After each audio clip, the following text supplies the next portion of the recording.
मतदान सर्वत्रच वाढलेलं आहे आणि ते विशेषतः वाढलं हे महिलांचं मदत वाढलेलं आहे. आणि लाडकी बहीण ही खूपच एक लोकप्रिय अशी योजना आहे आणि त्याच्यामुळे आपल्या भावाला मदत करण्याची भूमिका यामागे असावी असा अंदाज आहे. भाई माझा एक प्रश्न आहे भाई, सरकार स्थापनेमध्ये मनसेची भूमिका ही निर्णायक असेल असे तुम्हाला वाटतं का? मनसेची भूमिका निर्णायक असेल सरकार स्थापनेमध्ये असं तुम्हाला वाटतं का?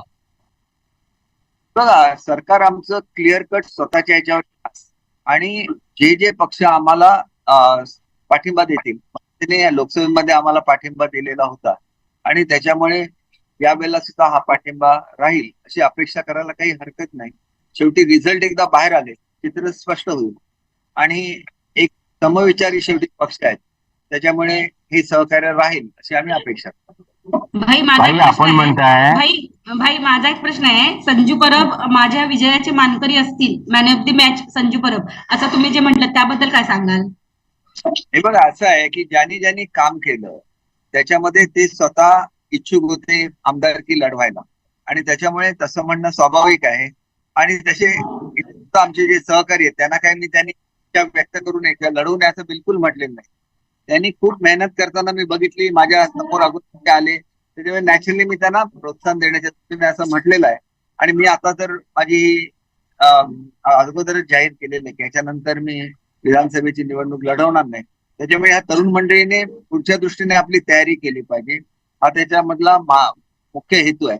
कारण सावंतवाडीची एक संस्कृती राहिलेली आहे आणि त्या संस्कृतीप्रमाणे ही सगळी तरुण मंडळी घडावी आणि त्यांच्या हातून खूप सेवा घडावी माझी अपेक्षा आहे. बघा, आता संजू परबनी खूप चांगलं काम केलं. त्याच्याचबरोबर मी मगाशी महेश सारंगांचा उल्लेख केला. महेश सारंग स्वतः कधी त्यांनी इच्छुकता दाखवलेली नाही आमदारकी लढवण्यासाठी, पण काम मात्र त्यांनी भरपूर केलं. तर असेच युवक आहेत की त्याच्यामध्ये ज्यांची इच्छा प्रदर्शित होती लढवायला, त्याच्यापैकी एक प्रमुख हे आता संजू परब आहेत. त्यामुळे त्यांच्या इतर सुद्धा जे कार्यकर्ते ज्यांनी या इलेक्शन मध्ये भरपूर काम केलेलं आहे त्यांना सुद्धा संधी आहे. परंतु ज्यांना हे करायचं आहे त्यांनी स्वतःला घडवलं पाहिजे आमदार होण्याच्या दृष्टीने. आणि म्हणून तरुणांना प्रोत्साहन देण्याच्या दृष्टीने माझं स्टेटमेंट महत्वाचं आहे की पुढच्या काळामध्ये तरुण हे नेतृत्व करतील आणि हे पुढचे राजकीय वारसदार असणार का ते तुमचे?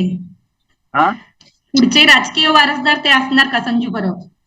बघा, हे आता डिक्लेअर केलं तर इतर लोक नाराज होतात. त्यांना मी सांगितलं तुम्ही चांगलं काम करा. 5 वर्षापूर्वी त्यांना ऑफर दिलेली होती, त्यावेळेला ते आले नाही. इलेक्शन लढवण्याचं मला कारणच नव्हतं. ते 5 वर्ष तयार झाले.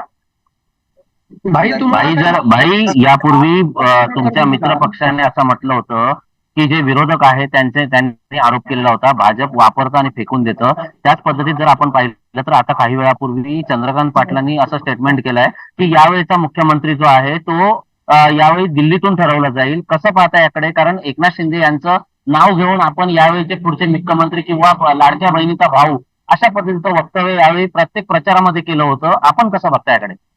मागच्या वेळेला सुद्धा आदरणीय शिंदे साहेबांचं नाव हे दिल्लीवरूनच अनाऊन्स झालेलं होतं. त्याच्यामुळे आमच्यामध्ये एकमत आहे. आपण असं कधीही समजण्याचं कारण नाही की आम्ही वेगवेगळे आहोत. आम्ही सर्व एक आहोत. महायुती म्हणून आमची भक्कम महायुती आहे आणि त्याच्यामुळे प्रत्येक पक्ष हा आपल्या कार्यकर्त्यांना चांगलं वाटावं म्हणून नेहमी बोलत असतो. पण शेवटी जो काही निर्णय वरिष्ठ घेतात तो निर्णय सर्वजण मान्य करतात. तुम्हाला अदृश्य हातांची साथ जास्त सीट येते, अदृश्य हातांची साथ तुम्हाला लाभली का? शिवसेना उभाटा असेल किंवा राष्ट्रवादी काँग्रेस अशी काही अदृश्य हातांची साथ लाभली का? नाही, असं बघा, असं म्हणणं हे दुसऱ्याला काम करणारं असतं. असं मला काही स्टेटमेंट करायचं नाही. परंतु नाराजी जी काय होती त्याच्याबद्दल मी बोललेलो होतो. अदृश्य हात वगैरे असं काही त्याच्यामध्ये असतं स्वतःला वाटत नाही. जिथे आपल्या पक्षाचं काम करत असतात, फक्त जर आवडीचा उमेदवार मिळाला तर ते काम अधिक जोमाने होतं, एवढाच त्याच्या मागचा हेतू. ओके, ज्यांच्या जास्त सीट येतील त्यांचे मुख्यमंत्री असतील त्याबद्दल काय सांगाल? ज्यांच्या जास्त सीट येतील त्यांचा मुख्यमंत्री असेल असं महायुतीचं ठरलं होतं असं एकंदरीत समजतंय, त्याबद्दल काय सांगाल? हे बघा, मुळातच असं आहे की आमच्या पक्षाने जागा लढवलेल्या आहेत. त्याच्यामुळे ज्या जागा आम्हाला मिळालेल्या आहेत त्याच्यामध्ये चांगला परफॉर्मन्स हा आमच्या पक्षाचा निश्चितपणे असणार. आणि पूर्वीची उदाहरण घेतली तर शेवटी कोणाला मुख्यमंत्री करायचं हे वरिष्ठ ठरवत असतात. आणि आमची महायुती आहे, त्यामुळे महायुतीमध्ये आमची तर अपेक्षा आहे की शिंदे साहेब होतील, परंतु जे काही मुख्यमंत्री असतील ते तर महायुतीचे मुख्यमंत्री असतील. आणि त्याच्यामुळे आजची जी निवडणूक आहे ती मुख्यमंत्री महोदयांच्या नेतृत्वाखाली लढवली गेलेली आहे.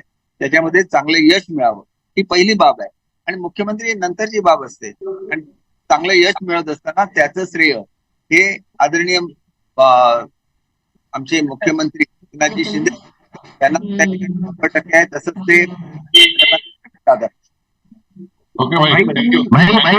भाई कोकणचा विचार करता, आपण एक सिनियर या ठिकाणी मंत्री आहात, कोकणचा विचार करता कशी लढत असेल झाली असेल आणि कोण म्हणजे कशी सत्ता असेल या कोकणावर, कोणाची सत्ता असेल वाटतं?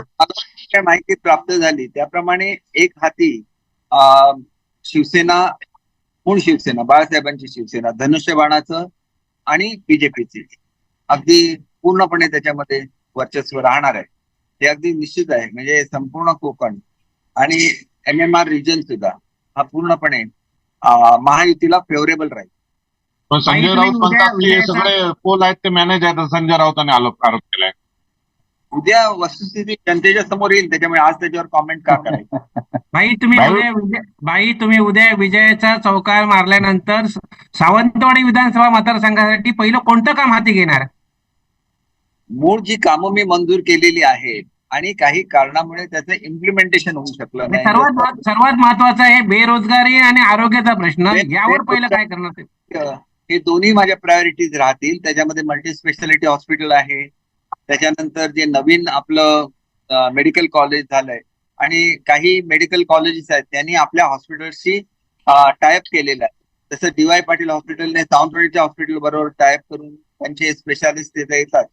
त्या धर्तीवर सर्व स्पेशालिस्ट त्यामध्ये कसे येतील, त्याच्यात मल्टी स्पेशालिटीचं आणि मेडिकल कॉलेजचं लवकरात लवकर काम पूर्ण करणं ही पहिली प्रायोरिटी राहील. युवकांना नोकऱ्या देत असताना जर्मनीमध्ये पाठवण्याच्या ज्या नोकऱ्या आहेत ती स्कीम सुद्धा लोकांपर्यंत पोहोचली नाही, इमिजिएटली अवेलेबल आहे. आणि ज्या ठिकाणी मोठे उद्योगधंदे येऊ घेतलेले आहेत त्याचा फॉलोअप करणं, त्यांना लवकरात लवकर त्याचे उद्योग उभे करण्यासाठी मदत करणं, युवकांना रोजगार देणं. आणि मी तर एवढं सांगतो की किमान 10,000 लगेच परदेशामधल्या नोकऱ्या मी देऊ शकतो, ज्याचा मी अध्यक्ष आहे. आणि महाराष्ट्रामध्ये लाखभर मुलांना ह्या नोकऱ्या मिळतील. त्याच्यामध्ये सिंधुदुर्ग जिल्हा आघाडीवर असण्याचा माझा प्रयत्न राहील. आणि इतर जे ग्रॅज्युएट आहेत, मुलं आहेत, तरुण आहेत, त्यांच्या हाताला कसं काम देता येईल हे माझं सर्वात मोठी प्रायोरिटी ही युवकांसाठी राहील आणि त्याच्याबरोबर आरोग्यासाठी राहील. या दोन गोष्टीचा मी खूप बघितलेलं आहे की लोक या बाबतीत लोकांच्या खूप आहेत की ते इम्प्रूव्ह व्हावं. 100% त्याच्यामध्ये सुधारणा होईल आणि ही सगळी सुधारणा तुम्हाला 6 महिने ते 1 वर्षामध्ये झालेली दिसेल. शासकीय रुग्णालयात हॅलो भाई, जिल्हा वैद्यकीय शासकीय रुग्णालयामध्ये तज्ञ डॉक्टर नाही आहेत. मी आताच आपल्याला सांगितलं की काही साठी जे डॉक्टर येतात ते आता सिंधुदुर्गमध्ये यायला सुरुवात झाली आहे. DY पाटील जे कॉलेज आहे त्यांनी हे करायला सुरुवात. केलीचं मोठं मेडिकल कॉलेज आहे, त्यांच्याशी सुद्धा अशा स्वरूपाचा टायअप करता येईल. आणि काय होऊ शकतं हे आम्ही बघू आणि येणारे डॉक्टर पर्सनली भेटेल आणि त्या जिल्ह्यामध्ये येण्यासाठी त्यांचं मन वळवेल. थँक्यू भाई. थँक्यू भाई. आभार सर आणि धन्यवाद. राहिली होती शुभेच्छा भाई तुम्हाला. भाई शुभेच्छा उद्याच्या शुभेच्छा तुम्हाला. आणि एक तुम्हाला भाई शुभेच्छा तुम्हाला, शुभेच्छा. निकालाबाबत तुमचं मन काय सांगताय? प्रार्थना करेन. आणि ही जी काही नावं राहिलेली होती, विशेषतः आमचे प्रभाकर सावंत जे आहेत, पालकमंत्री सारंग आहे, तर या सगळ्यांचीच नावं आपण त्याच्यामध्ये विशेषतः सरपंच, उपसरपंच, ग्रामपंचायत सदस्य आणि सगळे पदाधिकारी, मंडल अध्यक्ष असतील, आमचे विभाग प्रमुख असतील, शाखा प्रमुख असतील, सगळ्यांचाच म्हणजे आमच्या दोन्ही पक्षाचा आणि त्याच्याबरोबर राष्ट्रवादी आणि RPI सगळ्यांचा आणि सगळ्या संघटनांचे सुद्धा आभार मानतो अशी नम्र विनंती आहे. तुम्ही मतदान केंद्रावर किती वाजता येणार भाई? मी युजली लेट येतो, तसं मी 10, 11, 12च्या दरम्यान येतो. आणि शेवटचा प्रश्न आहे, उद्याच्या निकालाबाबत तुमचं मन काय सांगतंय? काय उद्याच्या निकालाबाबत तुमचं मन काय सांगतंय? माझं मन सांगतंय की देवाची कृपा आहे, आपल्या सगळ्यांचे आशीर्वाद आहेत आणि त्याच्यामुळे कुठल्याही परिस्थितीत अगदी अंतिम विजय हा माझा असणार आहे 100%, याची मला खात्री आहे. महाराष्ट्रातले निसट्ट विजय होऊ शकतो का? आकडेवारी सांगत नाही आहेत, पण निसट्ट विजय होईल असं वाटतंय का मग? काय म्हणता? आकडेवारी विजयाची आपण सांगत नाही आहात, पण निसट्ट विजय होईल की काटेकी टक्कर आहे? पण एक मंत्री आकडेवारी महत्वाची नसते. आपल्याला सांगतो, 1 मताने जरी विजयी झाला तरी तो विजयी झाला, 1,00,000 मताने विजयी झाला तरी विजयी झाला. विजयी होणं महत्वाचं असतं. त्याच्यामुळे निवडणूक प्रत्येक पक्ष हा अगदी निकराने लढवत असतो आणि त्याच्यामुळे आपण असं म्हणणं की एकतर्फी निवडणूक होईल असं म्हणणं चुकीचं असतं. चांगल्यापैकी संघर्ष मतदारसंघामध्ये झालेला आहे, पण अंतिम विजय हा माझा निश्चितपणे होईल याची मला खात्री वाटते, कारण मी चांगल्या प्रवृत्तीचं प्रतीक आहे आणि एक देवाचा भक्त आहे, ज्याच्यावर नेहमीच देवाची कृपा राहिलेली. आपल्या संस्कृती, भारतीय संस्कृतीत अध्यात्माबद्दल सांगते आणि त्याच्यामुळे मला जे जे संकेत मिळतात त्याप्रमाणे विजय निश्चित होईल याची भाई यावेळी विधानसभा शेवटचा माझा एकच प्रश्न आहे. सिंधुदुर्ग जिल्ह्यातील 3ही मतदारसंघाकडे तुम्ही कसं काय पाहता निकालाबाबत? भाई माझा शेवटचा एक प्रश्न आहे. हॅलो, बोला बोला. भाई शेवटचा प्रश्न आहे. या आपल्या सिंधुदुर्ग तिन्ही विधानसभा मतदारसंघात आरोप प्रत्यारोप झाले, मात्र निवडणूक प्रक्रिया पूर्णपणे शांततेत पार पडली. कुठे दहशतवाद किंवा अन्य कोणत्याही बाबी घडल्या नाही. याचं श्रेय आपण कोणाला देता? याचं श्रेय सिंधुदुर्गच्या जनतेला देतो आणि सर्व राजकीय पक्षांना देतो, ज्यांनी संयमाने ही निवडणूक लढवली. त्यांना सर्वांना मी याचं श्रेय देतो. भाई एकच माझा प्रश्न आहे. सिंधुदुर्ग जिल्ह्यातील 3ही मतदारसंघाकडे तुम्ही कसं काय पाहता? म्हणजे विजय आमचा होणार आहे. त्याच्यामध्ये नितेश राणे पूर्वी सुद्धा आमदार राहिलेले आहेत, ते निवडून येतील. निलेशजी खासदार राहिलेले होते आणि चांगलं असं बहुमत हे मागच्या लोकसभेच्या निवडणुकीमध्ये त्या मतदारसंघामध्ये मिळालेलं आहे आणि तसंच बहुमत हे सावंतवाडी मतदारसंघात सुद्धा मिळालेलं आहे. आणि राणे साहेबांना तर प्रेम करणारे अनेक कार्यकर्ते, पालकमंत्र्यांवर काम प्रेम करणारे आहेत, माझ्यावर प्रेम करणारे आहेत आणि त्याच्यामुळे मला असं वाटतं की चांगला निर्णय, चांगला रिझल्ट हा आम्हाला 100% मिळेल. मला थोडासा वेळ कमी मिळाला कोऑर्डिनेशनमुळे, परंतु याचा परिणाम मताधिक्यावर होणार अशी माझी ईश्वरचरणी प्रार्थना आहे. मी कोल्हापुरात, आता तर मी इथून नसोबाच्या वाडीहून कोल्हापुरात जाणार आहे महालक्ष्मीच्या दर्शनाला. महालक्ष्मी जेवढी काही करता येईल ती मी माझ्या त्या ठिकाणच्या पालकमंत्रीच्या काळात केलेली. आणि कोल्हापूरला तर 2 ज्या गाद्या आहेत त्यापैकी एक गादी साताऱ्याला आहे छत्रपतींची आणि दुसरी कोल्हापूरला आहे.